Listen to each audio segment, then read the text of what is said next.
응답하라 1988 한번 보셨습니까? 드라마 중에서 응답하라 1988 전부 성경만 보시는가 봐요. 이것도 좀 보시면 은혜 받습니다. 네, 이 드라마가 1988 1988년을 시대적인 배경이고, 그리고 서울 쌍문동이 지리적 배경입니다. 여기에 한 5가정이 오손도손 서로 살아가는 이야기입니다. 근데 이 5가정의 공통점이 뭐냐 하면 가난하다는 것이에요. 굉장히 가난한데 행복하게 살아요. 그런데 이 중에서 5가지 중에서 갑자기 한 가정, 성균과 미란이라는 그 부부 이름인데요, 이 가정이 갑자기 양옥집, 그리고 제가 자랄 때 양옥집 참 좋은 집이었잖아요. 양옥집을 사고 부자가 됩니다. 양옥집을 샀다는 것은 부자가 되었습니다. 근데 이 양옥집을 사게 된 것은 부모님께 유산을 물려받은 것도 아니고, 또 성균이라는 이 남편이 연봉이 올라간 것도 아니고, 또 뭐 그동안 저축해 돈이 있어서가 아닙니다. 그러면 어떻게 이 양옥집을 샀는가? 이 성균과 이 미란이라는 이 부부에게 2 아들이 있습니다. 정봉이와 정환이인데, 이 정봉이 형이 약간 뭔가 부족한데 엉뚱해요. 그래서 복권을 샀어요. 복권을 샀는데 밥을 먹으면서 복권이 숫자 하나하나 맞아 들어가서 드디어 복권이 당첨이 된 거예요. 그래서 이 가정이 이제 난리가 나고 집을 사서 이사를 갑니다. 그렇게 집을 사서 이사 간 후에 이 정균과 미란 이 집은 또 우리가 집을 사야지 하고 집 사려고 열심히 살지 않습니다. 또 집을 샀다고 부자가 됐다고 해서 남을 무시하고 하고 싶은 대로 막 다니지도 않습니다. 어떻게 살았는가? 그 주위에 있는 4가정, 그 가정들을 불러가지고 같이 밥도 먹고 음식을 해서 갖다 나눠주기도 하고 그렇게 살아가요. 이 성균과 미랑 가정이 집 사고, 그리고 집 산 이후의 삶이, 묵상을 좀 해보니까 꼭 이게 구원받고 난 뒤에 성도의 삶하고 약간 좀 이렇게 매치가 됩니다. 구원이라는 것이 뭐냐? 성균과 이 미란 가정이 집 산 거하고 똑같습니다. 자기의 능력으로 산 것도 아니고 누가 도와줘서 산 것도 아니고요, 복권으로 산 거죠. 그러니까 다른 말로 은혜로 산 거잖아요. 은혜로. 그리고 그렇게 집을 사고 난 뒤에, 구원받고 난 뒤에 또 집을 사야 된다고 그렇게 해서 막 이렇게 열심히 돈에 이렇게 눈이 멀어서 그렇게 살아가지 않습니다. 이렇게 이제 갈라디아식으로 이야기하면 율법주의에 빠져 있지 않는다라는 것이죠. 그리고 집을 사고 난 뒤에도 남을 무시하면서 그렇게 살지도 않아요. 어떻게 사느냐? 성균과 미랑 가정은 자기의 집 사고 난 뒤에 남는 시간, 집 사고 난 뒤에 남는 이 물질과 시간, 이 2가지가 크게 자유로웠습니다. 이 자유를 가지고 이웃을 섬깁니다. 그러니까 갈라디아서 5장에 사랑으로 서로 종로로 타는 이러한 삶을 살아가는 모습을 보게 됩니다. 갈라디아 교인들 가운데는 율법주의에 빠진 교인들도 있지만 또 어떤 교인들과 구원을 받은 그런 교인들도 있었습니다. 근데 그 구원받은 것이 자기의 수고나 노력이 아니라 그게 은혜죠. 복권에 당첨된 것과 같은, 집 산 것과 같은 그런 은혜를 받은 것입니다. 그래서 시간과 물질에 크게 2가지 부분에 자유가 생겼습니다. 그런데 성균과 미란 이 가정처럼 구원을 받았다고 집 샀다고 해서 이 사람들이 자유를 육체의 기회로 삼거나 또 율법으로 구원을 얻거나 하지 말아야 되는데 율법으로 구원을 얻고자 하는 건 안 했는데 구원받고 난 뒤에 주신 하나님의 자유를 가지고 자유의 목적을 잊어버리고 마음대로 살았습니다. 오늘 본문에 보면은 5장 26절에 이렇게 기록되어 있습니다. 헛된 영광을 구하여 서로 노엽게 하거나 서로 투기하지 말지니라. 그러니까 구원받고 난 뒤에 서로 사랑하고 도와주고 종노릇하고 이렇게 살아야 되는데, 헛된 영광을 구한다 이 말은 서로 자랑하는 거예요. 자기 자랑하는 거죠. 잘난 체하고 그렇게 해서 노엽게 하고 시기하게 만든다는 것이죠.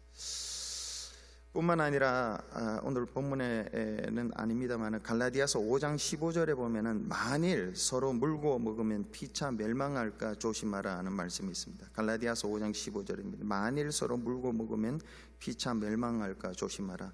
지금 갈라디아 교회의 분위기가 어떤 분위기냐 하면, 한쪽에서 만일 서로 물고 먹으면, 이게 지금 실제로 일어나는 이야기입니다. 서로 싸운다라는 것이죠. 물고 먹는 거예요. 서로 싸우고 있습니다. 지금 서울에 어떤 아주 부자 동네에 큰 교회가 담임 목사와 후임 은퇴 목사, 그러니까 원로 목사, 이 두 파로 나뉘어져 가지고 텔레비에도 나오고 뉴스에도 나오는 어마어마하게 싸우는 그런 교회가, 지옥 같은 교회가 있습니다.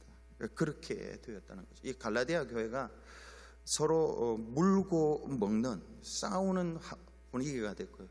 또 그 이유가 뭔가 했더니 한쪽에서 서로 자기를 자랑하는 거예요.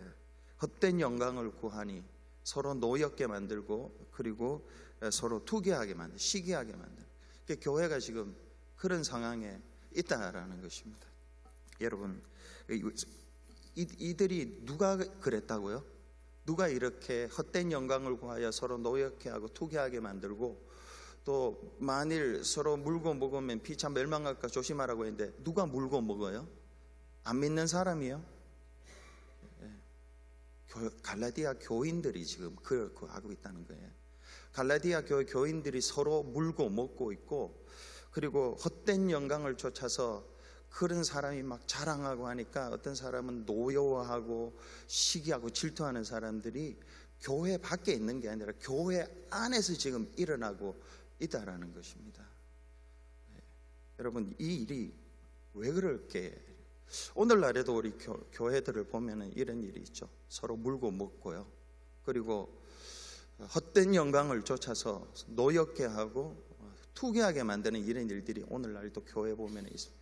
여러분, 이런 일들이 왜 일어나는가? 오늘 갈라디아서로 말씀을 설명을 하면요, 그들이 집을 산 거, 그러니까 구원받은 것이 하나님의 은혜인 것을, 구원함을 받은 것이 하나님의 은혜인 것을 그들이 모릅니다. 자기의 율법을, 노력을 통해서 얻은 것이라고 생각하든지, 아니면 어쨌든 그들이 응답하라 1988로 설명하면 집 산 게, 성균과 미란 가정이 집 산 게, 이게 복권 당첨돼서 산 건 줄 몰라요. 은혜로 산 건 줄 몰라요. 구원받은 것이 은혜로 구원받은 것을 모르는 거죠. 그래서 돈이 없다가 갑자기 돈이 생기고 집이 생기고 이러면 이제 시간도 여유가 나고 물질도 여유가 나는데, 이렇게 여유가 나는 시간과 물질을 하나님이 왜 주셨는지도 알지 못한다라는 것이죠. 하나님이 왜 갑자기 구원을 주셔서 율법을, 이전에는 율법을 행해서 구원을 받으라고 했다면 이제는 예수 그리스도를 믿음으로 구원을 받았는데, 이 구원하고 우리가 찬양했듯이요, 참 이 찬양 오랜만에 한 것 같아요. 대학 다닐 때 많이 불렀던 것 같아요. 근데 이 구원을 얻은 기쁨이 세상에서 제일이라, 이게 정말 그런가요? 그렇지 않은 거죠. 구원함을 받은 것이 세상에서 제일이면은 그들이 서로 물고 먹거나 또 헛된 영광을 쫓아서 투기하거나 그렇게 하지 않죠. 성균과 미란처럼 서로 사랑으로 종노릇하고 시간을 나누고 또 물질도 나누고 그렇게 하는 것이죠. 사도 바울이 구원을 받아놓고 서로 물고 먹는 사람들이 갈라디아 교인들이고, 그리고 헛된 영광을 쫓아서 서로 투기하고 노엽게 만드는 그런 교인들이 있는 거예요. 그래서 이 사도 바울이 지금 너희들이 구원받은 게 어떻게 해서 구원받았는지를 가르치고, 그리고 그 구원을 주신 목적이 뭐냐? 성령을 쫓아서 사랑으로 서로 종로로 타라고 준 거지, 육신의 기회를 줘서 투기하게 만들고 싸우고 그게 아니다라는 것을 지금 가르치는 것입니다. 오늘 본문에서 읽었는데 첫 번째는요, 육신의 일들은 하나님 나라를 유업으로 받지 못한다라는 것이 오늘 본문 첫 번째 기억해야 할 진리입니다. 사도 바울은 오늘 19절부터 읽었는데 19절부터 23절까지 마치 전쟁에 나갔습니다. 전쟁이 터졌는데 양편 군대가 이렇게 여기 있고 여기 있듯이, 그렇게 그림을 묘사하듯이 육체의 일을 쭉 한 15개입니다. 나열했고 성령의 열매를 9개를 나열한 것을 이렇게 볼 수 있습니다. 그러니까 이 재밌는 게 육체의 일이라고 하고요, 성령의 열매라고 하는데, 육체의 일은 그냥 지금 막 하면 돼요. 성령의 열매는요, 시간을 기다려야 되는 그런 특징이 있는데요, 육신의 일들을 하면 하나님의 나라를 유업으로 받지 못한다라는 것이 오늘 첫 번째 교훈인데, 19절에 보면은 육신의 열매가 일이 모두 15가지가 나옵니다. 19절을 한번 보시면요, 육체의 일은 분명하니 곧 음행과 더러운 것과 호색과 우상숭배와 주술과 원수 맺는 것과 분쟁과 시기와 분냄과 당 짓는 것과 분열함과 이단과 투기와 술 취함과 방탕함과 또 그와 같은 것들이라 있습니다. 이거를 어떤 신학자는 한 4가지 카테고리로 나누어서 보는데요, 4가지가, 첫 번째는 육신의 일의 첫 번째가 성적인 일이라는 것입니다. 성적인 타락. 그래서 음행과 더러운 것과 호색이라는 것이 나오고요, 19절에 그렇게 나오고요. 그리고 20절에 보면은 종교적인 일이 있습니다. 종교적인 육체적인 일이 있는데, 우상숭배와 주술, 이게 종교적인 것이고요. 그 다음에 사회적인 그런 육체적인 일이 있습니다. 사회적인 일이란 가정과 교회 이런 공동체를 깨는 것을 말해요. 그게 뭐냐 하면 제일 많이 나옵니다. 여기 보면 원수 맺는 것이에요. 원수 맺는 거, 분쟁, 시기, 분냄, 당 짓는 거, 분열함, 이단. 이단은 왜 여기 들어왔는지 약간 이제 구분하기가 좀 그런데요. 어쨌든 이런 것들이 있습니다. 그 다음에 개인적인 죄가 있는데요, 개인적인 자기 몸과 마음을 해롭게 만드는 것들입니다. 그게 투기, 술 취함, 방탕함, 이렇게 한 3가지 정도로. 그러니까 크게 육체의 일이라는 것은 성적인 일이 나오고요, 그 다음에 종교적인, 그 다음에 사회적인 것들, 그 다음에 개인적인, 이 4가지가 나옵니다. 이게 모두 15가지인데 이 육체적인 일이고, 이 육체적인 일을 하면 하나님 나라를 유업으로 받지 못한다고 21절 끝에 보면 이렇게 기록하고 있습니다. 이런 일을 하는 자들은 하나님의 나라를 유업으로 받지 못할 것이요 했습니다. 여러분, 이 금방 말했던 15가지 중에 저와 여러분의 한계 있죠. 분명히 한계 있죠. 그러면 하나님이 이렇게 말씀해요. 이런 일을 하는 자는 하나님의 나라를 유업으로 받지 못한다. 자, 그래서 오늘 우리가 회개해야 됩니다. 만약에 육체의 일을 한 것들이 있다면 회개하지 않으면은 하나님의 나라를 유업으로 받지 못합니다. 자, 그러면 여러분, 하나님의 나라를 유업으로 받는다라는 것이 도대체 무엇입니까? 어떤 사람들은 이것이 구원이 취소될 수 있다 이렇게 이야기하는데요, 구원이 취소되는 것이 아닙니다. 예수 그리스도를 믿으면 구원은 받습니다. 그러니까 우리의 또 자식들을 키워보면은 애먹이는 자식도 있고 말 잘 듣는 자식도 있죠. 애먹이는 자식이라고 해서 자식이 아닌 건 아니잖아요. 자식이잖아요. 자식이에요. 우리가 한번 예수 그리스도를 믿으면, 하나님 정말로 믿으면 하나님의 자녀가 돼요. 하나님의 자녀가 되는데, 이 하나님의 나라를 유업으로 받지 못할 것이라 이 말은 구원이 취소된다라는 것은 아니에요. 쉽게 이야기하면요, 매맞아요. 매맞게 되어 있어요. 하나님께 징계를 당할 수 있다라는 것입니다. 하나님의 나라는 주님의 나라고요, 주님이 다시 오셔서, 아니면 주님이 지금이나 다시 오셔서 징계하실 수 있다라는 것이 하나님의 나라를 유업으로 받지 못한다라는 의미입니다. 어떤 자에게요? 육체의 일을 하는 이런 사람들에게. 어떤 사람이요? 구원을 받아놓고도 육체의 일을 하는 이 사람들이 하나님의 나라를 유업으로 받죠. 이제 반대로 생각하면 성령의 열매를 맺으면요, 칭찬 듣고 상급 받죠. 그러니까 저와 여러분이 찔리는 게 없습니까? 저에게 보면서 좀 얼굴에 찔리는 게 하나도 없는 것 같이 그렇게 보이시는 것 같은데요. 제가 찔리라고 하는 게 아니라요, 혹시나 이게 관련된 게 있다면은, 우리가 진짜 하나님의 말씀을 믿는다면은 하나님의 나라를 유업으로 받지 못해요. 그러니까 주님이 징계하실 수 있다라는 것이 이 본문이에요. 여러분, 마태복음 24장을 한번 보세요. 마태복음 24장. 마태복음 24장에 42절부터, PPT는 없습니다. 성경을 한번 펴보시기 바랍니다. 마태복음 24장 42절부터 51절까지 우리 같이 한번 합독해 보시겠습니다. 마태복음 24장 42절부터, 자, 성경 없으신 분은요, 귀담아 귀를 기울여 들으시기 바랍니다. 시작. 그러므로 깨어 있으라. 어느 날에 너희 주가 임할는지 너희가 알지 못함이라. 너희도 아는 바니 만일 집 주인이 도둑이 어느 시각에 올 줄을 알았더라면 깨어 있어 그 집을 뚫지 못하게 하였으리라. 이러므로 너희도 준비하고 있으라. 생각하지 않은 때에 인자가 오리라. 충성되고 지혜 있는 종이 되어 주인에게 그 집 사람들을 맡아 때를 따라 양식을 나눠줄 자가 누구냐? 주인이 올 때에 그 종이 이렇게 하는 것을 보면 그 종이 복이 있으리로다.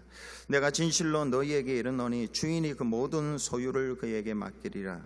만일 그 악한 종이 마음에 생각하기를 주인이 더디 오리라 하여 동료들을 때리며 술 친구들과 더불어 먹고 마시게 되면, 생각하지 않은 날 알지 못하는 시각에 그 종의 주인이 이르러 엄히 때리고 외식하는 자가 받는 벌에 처하리니 거기서 슬피 울며 이를 갈리라. 주인이 오셔서 육체의 일을 하는 자, 먹고 마시고 때리고 게으름 피우고 나태하게 행하는 자들에게 어떻게 한다고 합니까? 엄히 때리고 외식하는 자가 받는 벌에 처한다. 슬피 울며 이를 갈게 하는 피어리어드가 있습니다. 시간이 있다라는 것입니다.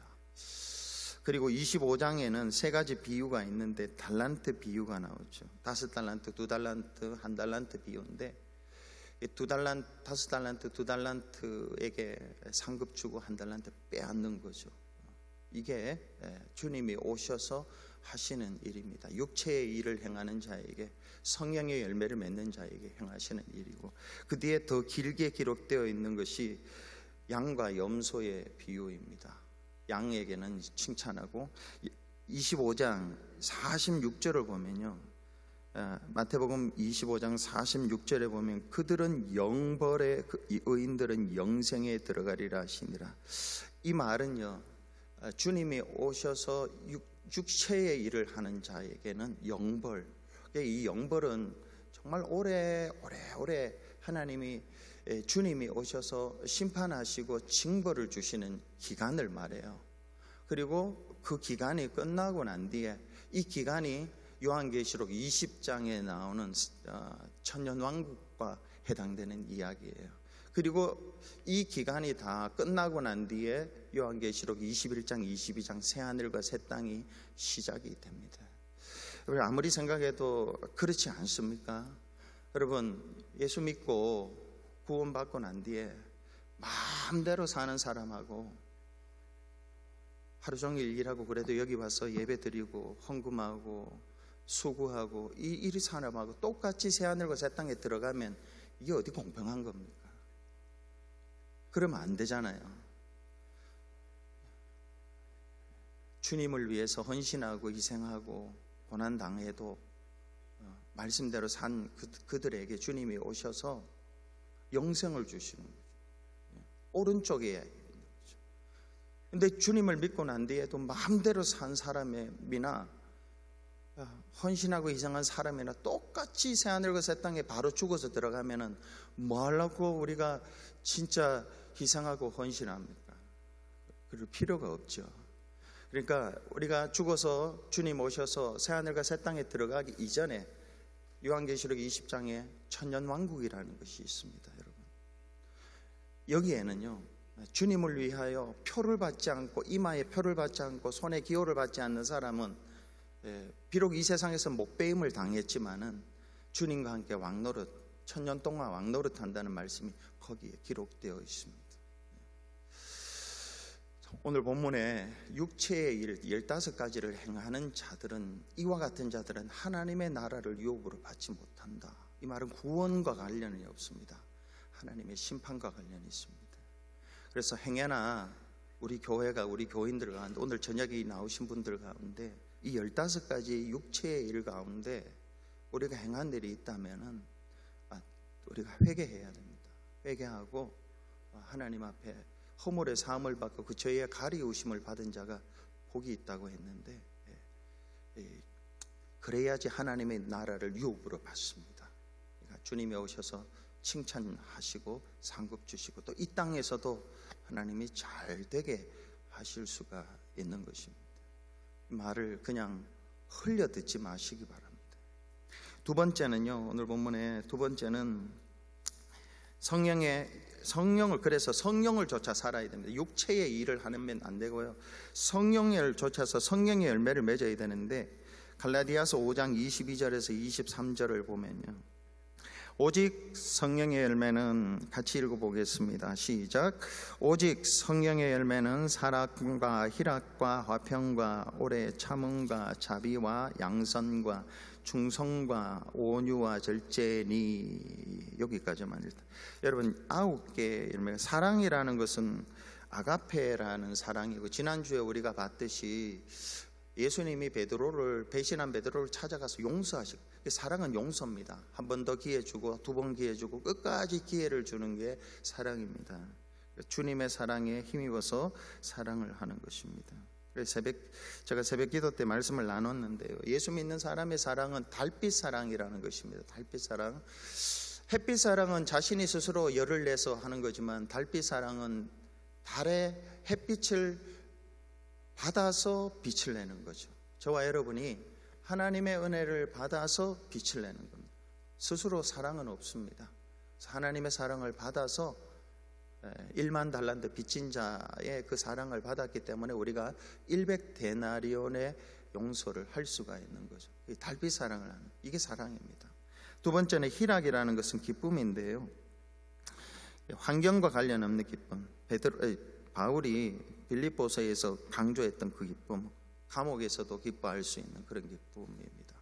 그 기쁨. 화평은요, 환경과 관련 없는 평안이, 예수님이 마가복음 4장에 보면은 이 풍랑 칠 때의 배에서, 고물에서 베개 비고 주무신 것처럼, 너무 불안할 때, 직장이 어떻게 될지도 모르겠고, 사업 비즈니스가 어떻게 될지도 모르고, 내 건강이 어떻게 될지도 모르고, 장래가 어떻게 될지 모르는데, 그런데 평안한 거죠. 이게 평안이에요. 성령의 열매입니다. 성령의 열매. 너무 힘들고 어려운데 평안한 거죠. 이게 성령의 열매입니다. 그리고 오래 참는 거는요, 사람들이 힘들게 하고 원수가 핍박을 주고 억울하게 고난을 당해도 오래 참는 거, 이게 내적인 능력, 성령의 열매라는 것이고, 양선은 착한 성품을 말합니다. 착한 성품. 못되게 하는 사람이 있어요. 근데 그 사람한테 착하게 해주는 거, 이게 양선이에요. 못되게 하는 사람에게 또 못되게 하는 거는 이게 육체의 일입니다. 못되게 하는 사람에게 착하게 하는 게 양선이고, 충성은요, 충성은 여기서 약속을 잘 지키는 거, 신실함을 말합니다. 약속을 해놓고 밥 먹듯이 어기는, 시간을 정해놓으면 정한 대로 오고 그렇게 해야 되는데 그렇게 하지 않는 거예요. 온유는요, 부드러운 거죠. 부드럽게 대하는 거죠. 부드럽게 대하는 거. 절제는 죄를 짓고 싶을 때 안 짓는 것입니다.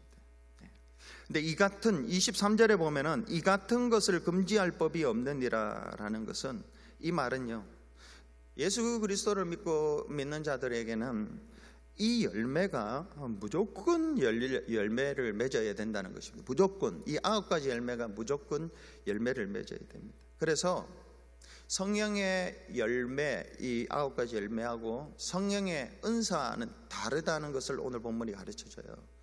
여러분, 저하고 여러분하고 은사가 다르죠. 저는 그래도 이제 설교를 하고 말씀을 가르치는 은사가 있고, 또 찬양을 또 인도하는 은사가 있습니다. 근데 저와 같이 않게 우리 여기 김병혜 집사님은 그런 다른 은사가 있잖아요. 음식을 잘 만드는 은사가 있거나, 김충식 집사님은, 장로님은 또 저하고 또 다른 은사가 다 달라요. 그런데 이렇게 달라도 똑같이 맺어야 하는 게 있는데 뭐냐면 성령의 열매는 똑같이 맺어야 된다는 것입니다. 이게 이 같은 것을 금지할 법이 없다라는 의미예요. 우리 모두가, 베다니 교회 모든 성도들이 이 같은 것을 금지할 법이 없는 사람들이 되어야 되고요. 그리고 이 9가지 열매는 한 번, 두 번은 들어봤을 것이라고 생각을 합니다만은, 이거는 이 열매는 단수로 되어 있어요. 싱귤러로 되어 있어요. 플로로로 되어 있는 게 싱귤러. 그러니까 이 9가지 열매가 9개가 아니라요, 한 가지 열매인데 양태가 어떤 때는 사랑으로 나타나고 어떤 때는 희락으로, 평안으로 나타나고, 오래 참고 자비, 이렇게 나타난다라는 것입니다. 상황에 따라서 다르게 나타난다라는 것이에요. 무조건 이 열매는 맺어야 되고요, 그리고 그것이 다르게 나타날 수 있다라는 것입니다. 근데 이제 여러분, 이 성령의 열매를 이제 우리가 맺고 육체의 일을 하지 말아야 되는데, 육체의 일을 하는 자에게는 하나님의 나라를 유업으로 받지 못한, 하나님의 나라를 유업으로 받는 성도들이 되어야 되고, 그러기 위해서는 성령의 열매를 맺어야 되는데, 성령의 열매를 맺는다는 것은 이 같은 것을 금지할 법이 없다라고 하는 거죠. 근데 이걸 언제 성령의 열매를 맺어야 됩니까? 언제 맺어야 되고 어떻게 맺어야 되는지, 이 2가지 질문을 하고 이제 말씀을 마치겠습니다. 언제 성령의 열매를 맺어야 되느냐 할 때요, 육체의 일을 하고 싶을 때에 성령의 열매를 맺어야 되는 것이에요. 육체의 일을 하고 싶을 때, 예를 들어 성적인 범죄를 하고 싶을 때에, 그럴 때에 참는 거예요. 참는 거죠. 예를 들어 용서할 수 없는 사람이 나타났어요. 어떻게 예수 믿는 사람이 저렇게 할 수 있나? 정말 예수 믿는다면서 어떻게 나한테 이렇게 할 수 있는가? 이런 용서할 수 없는 사람이 있어요. 이 사람한테는 어떻게 해야 됩니까? 분냄이나 하여튼 가만두면 안 되겠죠. 성질나죠. 해대해야 됩니다. 그런데 그렇게 하면 안 된다는 것이요. 이때 사랑해야 된다는 거예요. 아니면 오래 참는다든가, 이렇게. 요즘 새벽 기도에 이제 사무엘 하러 들어갔습니다만, 사무엘상을 쭉 보면요, 사울이 다윗에게 얼마나 못된 짓을 많이 했는지 몰라요. 그런데 다윗은요, 이 성령의 열매로 충만한 사람이었어요. 사랑도 했고요, 용서해 줍니다. 희락은요, 환경계 관련 없이 다윗은요, 자주 기쁨이 있어요. 평안, 불안하고 사울이 죽이려고 쫓아오는데도요, 평안을 누려요. 놀랍지 않습니까? 오래 참습니다. 온유합니다. 죽일 수 있는데도요, 2번이나 참아요. 안 해요. 안 죽이고. 이거 온유죠. 죄를 짓고 싶은데 절제하는 마음입니다. 그러니까 성령의 열매를 맺어야 되는 데는요, 항상 주방에서 일하다 보면 정말 이 세상말 열받을 때가 있죠. 교회에서, 선교회에서 일할 때도 그렇고요, 구역에서 일할 때도 있고요, 좀 모이라 하는데도 모이지도 않고요, 이렇게 하라는데 저렇게 하고요, 이렇게 할 때에 정말로 저렇게 했을 테나 하면서 정말 당장 가서 육체의 일을 하고 싶을 때가 있는데요, 이때 바로 성령의 열매를 맺어야 된다는 것입니다. 이때. 언제 성령의 열매를 맺는다고요? 정말로 육체의 일을 해야 할 그럴 때에 성령의 열매를 맺어요. 도저히 참을 수 없을 때에 오래 참는 거예요.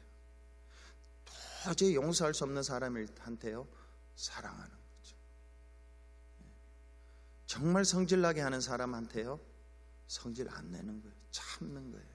이게 성령의 열매입니다. 여러분, 이걸 해야지, 그러니까 이걸 해야지 그리스도인이라는 거예요. 이 같은 것을 금지할 법이 없다라고 했거든요. 이 같은 것을 금지할 법이 없습니다. 오늘 본문에서 이렇게 하기 위해서 사도 바울이 두 가지 이야기를 덧붙입니다. 이런 성령의 열매, 정말 성령의 열매를 맺고 살아라. 육체의 일을 하지 마라. 헛된 영광을 구하여 서로 노엽게 하거나 투기하게 하지 마라. 서로 물고 먹지 마라. 피차 멸망한다. 이렇게 성령의 열매를 맺으라 하는데요. 그러기 위해서 24절에 오늘 본문에 보면요, 그리스도 예수의 사람들은 육체와 함께 그 정욕과 탐심을 십자가에 못 박았다는 것입니다.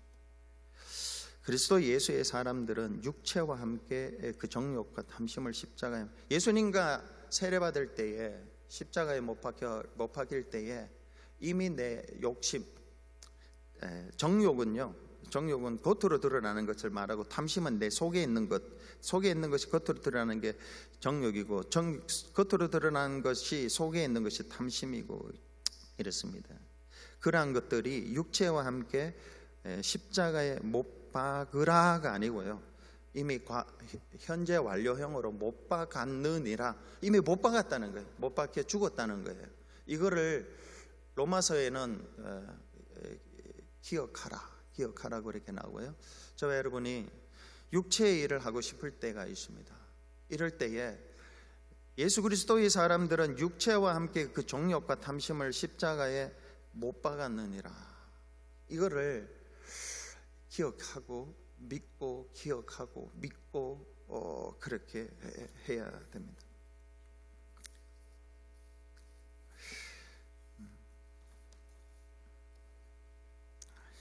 24절에 이걸요 메시지 성경으로 번역을 해보면 이렇게 기록이 되어 있습니다. 그리스도께 속한 사람들에게는 자기 마음대로 사는 삶이나 남들이 필요하다고 말하는 것에 부하내동하는 삶이 영원히 끝났습니다. 그들은 그런 삶을 십자가에 못 박았습니다. 그러니까 예수를 믿어도 우리가 겉으로 의롭다고 봐준 거지 죄성이 그대로 살아있지 않습니까? 그대로 살아있기 때문에 이 죄성 앞에서 로마서식으로 말하면 우리가 예수와 함께 죽는 거죠. 그래서 거기서 빠져나오는 것이고요, 갈라디아식으로 이야기하면은 거기에 대해서 우리가 육체와 함께 정과 욕심을 십자가에 못 박아 더 이상 내 속에 있는 욕심, 육체의 일을 하게 만드는 그 육체의 죄성을 따라 살지 않도록 되었다라는 것입니다. 15가지 이 일들을 저와 여러분이 죽었어요. 죽도록 이미 정과 욕심을 십자가에 못 박았다는 것이에요. 그리고 25절에 보면은 우리가 성령으로 살면 또한 성령으로 행할지니, 그러니까 구원을 받기 위하여 율법을 행하는 것도 아니고, 구원받았다고 내 마음의 속에 있는 죄성을 따라서 내 마음대로 사는 것도 아니에요. 하늘의 음성을 듣고 성령을 쫓아서 살아가야 된다는 것입니다. 성령을 쫓아서 살아. 지난주에 말씀을 나눴습니다만 성령을 쫓아 살기 위해서는 말씀이 있어야 됩니다. 내 생각을 따라 사는 게 아니라고요. 말씀을 많이 집어넣어놔야지 성령이 그 말씀을 기억나게 하셔서 그 말씀대로 살아가게 합니다. 저도 요즘 정말 이름도 잘 외우고 또 길도 잘 알고 그랬는데 많이 좀 기억력이 쇠해진 것 같아요. 잊어버려요. 자꾸 잊어버리는데, 저뿐만이 아니라 여기 계신 우리 장로님, 권사님들은 더 하지 않겠습니까? 자꾸 잊어버리죠. 근데 나쁜 거는 안 잊어버리고 좋은 것만 자꾸 잊어버리고, 그렇잖아요. 하나님의 말씀은 자꾸 잊어버리고 내 속에 있는 성질나는 것들만 자꾸 기억나가지고 성질 부리고 이럴 때가 있지 않습니다. 이럴 때에 말씀을 자꾸 집어넣어야 돼요. 하나님의 말씀을 집어넣고, 오늘 이 갈라디아식으로 이야기해서 내 속에 있는 음성 듣고 살아가면 안 된다라는 것이죠. 말씀과 성령을 통해서 살아가야, 그래야지 성령의 열매를 맺고요, 그래야지 하나님의 나라를 유업으로 받을 수가 있습니다. 한 가지 이야기만 하고 말씀을 마치겠습니다. 네덜란드에 태어난 코리 텐붐 여사입니다. 코리 텐붐 여사가 1882년에 태어나셔서 1983년에 돌아가셨는데, 이 산 생애를 보면은 너무너무 어려운 일들 다 거쳐갔어요. 1차 세계대전, 2차 세계대전 다 거쳐갔습니다. 이번에 2차 대전 독일의 나치 수용소에서 말할 수 없는 잔인한 핍박 그리고 학대를 받았습니다. 근데 그의 언니, 코리 텐붐 여사의 언니가 수용소에서 같이 갇혔는데 학대와 또 고문, 핍박을 받다가 견디지 못해서 세상을 먼저 떠납니다. 전쟁이 끝났을 때에 이 코리 텐붐 여사는 독일 사람들이 얼마나 미웠는지 모릅니다. 그런데 예배드리고 기도하고 하나님의 은혜 가운데에 하나님이 유독 은혜를 많이 주셔서 독일을 가서 복음을 전하라고 그렇게 명령을 주셨습니다. 그래서 이 코리 텐붐 여사는 하나님의 은혜가 크고 생각하면 가서 막 정말 어떻게라도 해야 되는데, 그 사람들에게 복음 전하는 하나님의 부르심, 은혜, 구원의 은혜가 크기 때문에 그게 그의 생각을 지배하고 인생을 지배해서 가서 복음을 전합니다. 곳곳에 가서 독일 지역에 가서 복음을 전합니다. 근데 어느 독일 마을에 가서 복음을 전하고 난 뒤에 설교가 끝나고 많은 사람들이 이 코리 여사하고 이제 뭐 인사를 하려고, 예배 끝나고 제가 서 있는 것처럼 그렇게 인사하고 기다리는데, 저기서 낯이 익은 남자 한 명의 얼굴이 제게 들어오는 거예요. 자세히 보니까 낯이 그 수용소에서 자기를 고문하고 핍박하던, 그리고 언니를 고문하고 핍박해서 죽였던 그 원수가 지금 걸어오고 있는 것입니다. 코리 여사는 일기장에, 이 자서전에 이렇게 기록을 합니다. 그때의 순간을, 그 순간 내 심장은 얼어붙는 것 같았다. 나는 한마디로 하나님, 저 인간만은 용서할 수가 없습니다 라고 말했다. 이것이 코리의 마음이었습니다. 그러나 설교하면서, 복음 전하면서 용서해야 된다고, 사랑해야 된다고 그렇게 전하는데, 그렇게 전하는 그 코리 텐붐 여사 앞으로 계속 이제 그 남자가 걸어오는 것이에요. 한 걸음 한 걸음 다가옵니다. 근데 하나님은 계속해서 이 코리 텐붐 여사에게 성령을 통해서, 코리야, 용서해라. 코리는요, 안 해요. 저는 못합니다. 저 인간 죽여야 됩니다. 저 인간만은 내가 용서할 수 없습니다. 성령은요, 용서해라. 그러니까 이 마음이 전쟁터예요. 마음이 성령의 음성과 또 육체의 음성이 두 개 싸우는 거죠. 로마서 7장에 그리고 갈라디아서 5장에 이게 구원받은 자가 증거예요. 이 두 가지 싸우는 게. 그런데 그렇게 내적인 싸움이 계속 하는데 이제 눈앞에, 코앞에 온 거예요. 이때에 하나님의 은혜가 임했던 것 같습니다. 이 코리 텐붐 여사의 머리에 번개같이 스치는 생각이 하나 있었는데, 그 생각이 바로 하나님의 음성이었습니다. 이렇게 말합니다. 하나님이, 성령님이, 나는 네가 저 사람을 용서할 수 있냐 없냐를 묻고 있는 것이 아니라 용서하겠냐 안 하겠냐를 묻는 것이다. 용서하라는 것은 내 명령인데 내 명령에 순종하겠냐 안 하겠냐 이걸 묻는 것이다. 코리 여사는 그 일기장에 이렇게 썼다는 것입니다. 그리고 이렇게 씁니다. 나는 그때 그 사람을 용서하고 싶은 마음은 조금도 없었습니다. 그렇지만 용서해야만 한다는 주님의 명령이 내 귀에 많이 들리고 크게 들리고 내 마음속에 깨달아지는 순간, 하나님 명령이라면 할 수 없지요. 그러면 용서해야지요 라고 생각을 했다. 그래서 손을 내밀었다. 그런데 이상한 일은 내가 하나님의 명령에 순종하여 손을 내밀어 그를 안는 순간 성령께서 내 마음에 그를 용서할 수 있는 마음을 부어주셨다. 그리고 이 코리 여사는 마지막에 이렇게 기록합니다. 명령을 수행할 수 있는 능력은 성령에 의지한 순종만을 통해서 가능하다.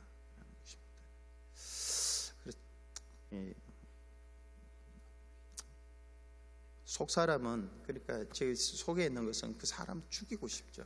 죽이고 싶은데 성령은 용서하라. 그 명령에 순종해서 손을 내밀었더니 이 내민 손 위에 성령이 임해서 그를 안아줄 수 있는 능력을 주셨다라는 것입니다. 여러분, 우리가 구원받은 성도들입니다.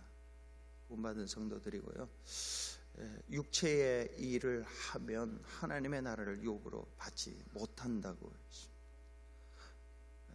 대신 성령의 육체의 일을 하고 싶은 바로 그때에 성령의 열매를 맺어야지 하나님의 나라를 유업으로 받을 수가 있습니다. 이 같은 것을 금지할 법이 없다고 했고요. 그리스도 예수의 사람은 육체와 함께 정과 욕심을 십자가에 못 박았습니다. 아까 드린 말씀대로 행여나 우리가 살아가면서 육체의 일을 한 것이 있다면 오늘 회개하고 살아가는 날 동안에 정말 육체의 일을 하고 싶을 때가 있습니다.